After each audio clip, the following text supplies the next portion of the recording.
j'ai essayé d'avancer un peu dans ce tutoriel.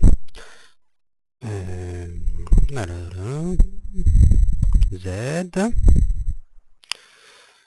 Donc tout à l'heure,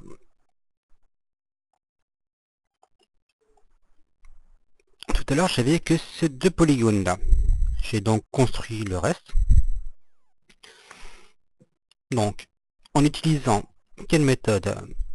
Soit en utilisant cette méthode, pour finir en fait, j'ai dû donc sélectionner les edges, pardon, j'ai du mal à m'exprimer, et je clique sur Bridge, et ça me ferme mon polygone. Autrement, il y a, hop là, CTRL Z, donc polygone, je supprime cette partie-là. Autrement, comme tout à l'heure on a pu le voir, je sélectionne donc ces parties-là, j'appuie sur la touche au-dessus de CTRL, et je fais glisser. Voilà. C'est comme ça que j'ai pu construire ces parties-là. Ok. Bon. Alors maintenant, vous constaterez comme une chose importante, c'est que le plan à la base n'était pas une bonne idée. Donc je me remets en vue de face.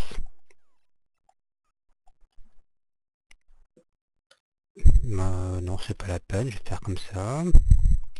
Hop, et je supprime ça. Mais cette fois-ci, je vais partir directement sur une boîte. Voilà. Donc là, j'ai pas, pardon, j'arrive pas à voir la perspective. Donc Z, voilà.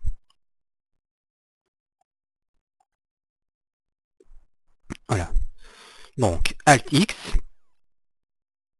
vue de face. La touche 1. Non, pas encore, excusez-moi. Donc éditable polygone. Voilà, donc la touche 1. À partir de là, je sélectionne ces parties-là. Voilà. Je peux même monter jusque là.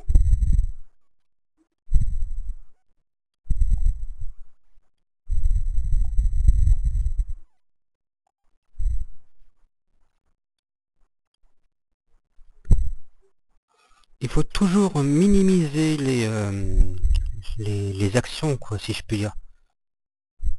Hop, hop. Connect. R.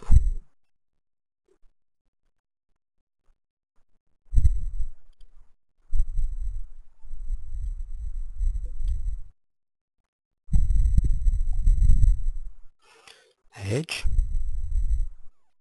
Connect. R. W. R. Vous vous rendez compte de la facilité lorsqu'on utilise les raccourcis clavier comme là, je prends en compte le fait que j'ai des vêtements. CTRL Z. Vu que mon personnage a des vêtements, automatiquement l'épaisseur de son corps est différente. Donc là, je vois pas bien en fait le corps. Hein.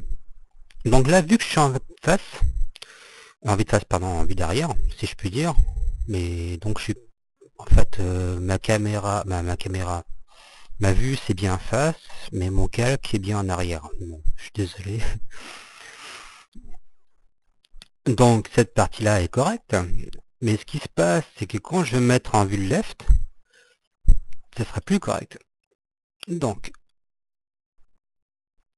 je pars là-dessus.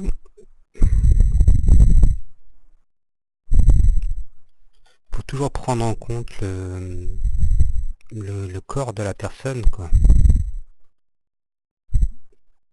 Et ce qui est intéressant, c'est que ça nous permet d'apprendre l'anatomie.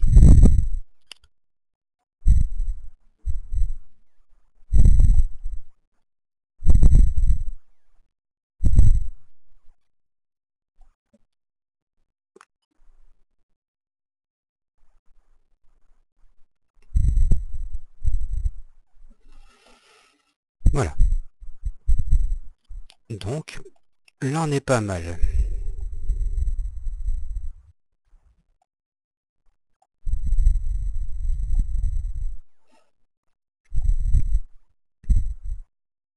Donc vaut mieux rester très basique dès le départ, comme je vous l'expliquais tout à l'heure.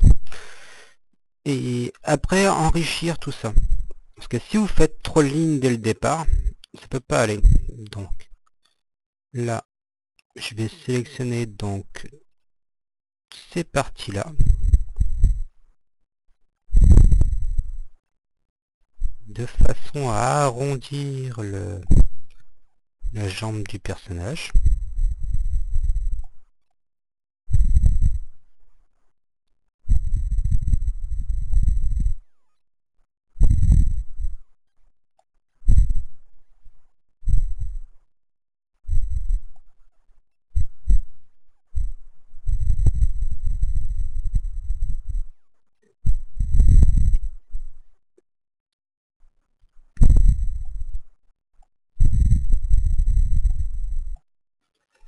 Et la chose la plus importante quand même là-dedans pour moi, c'est de se dire qu'il faut partir sur le bon, le bon polygone dès le départ. Si vous partez sur un plan, comme vous avez vu tout à l'heure, pour ce genre de truc, ça peut pas faire l'affaire quoi. Donc Alt X, je vais lui mettre par exemple une couleur marron. C'est quasiment la couleur du personnage. Et là, si j'applique un lissage, on se rend compte que ma figure est pas terrible. Mais c'est normal, hein. Faut pas s'inquiéter par rapport à ça. Voilà, donc la base, vous l'avez. Maintenant, je vous laisserai faire avec ces outils et j'espère que ça vous aura bien servi. Voilà, n'hésitez pas à me tenir informé. Voilà, allez, bon courage.